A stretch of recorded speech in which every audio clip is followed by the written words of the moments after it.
सध्या पश्चिमी चक्रवाताच्या प्रभावामुळे हिमाचल प्रदेश, उत्तराखंड, दिल्ली अशा उत्तरेकडील राज्यांमध्ये तुफान पाऊस सुरू आहे, तर दक्षिणेकडील राज्यांमध्येही वादळी वाऱ्यासह पावसाची शक्यता वर्तवण्यात आली आहे. महाराष्ट्रात तापमानाचा पारा प्रचंड वाढला असून आता येत्या 4 दिवसात कोकण पट्ट्यासह मध्य महाराष्ट्र आणि मराठवाड्यात अवकाळी पावसाचे अलर्ट देण्यात आले आहेत.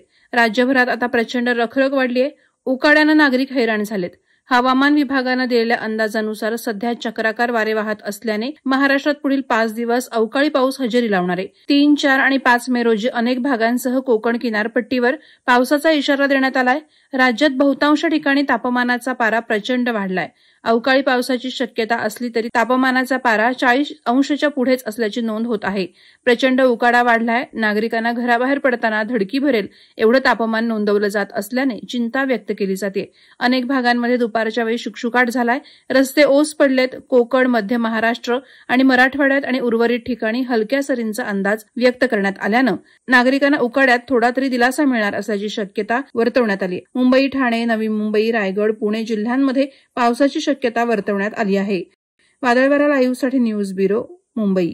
नवी मुंबई व रायगड जिल्ह्यातील ताज्या बातम्या आणि घडामोडींसाठी सबस्क्राईब करा वादळवारा लाईव्ह चॅनल आणि दाबा बेल आयकॉन.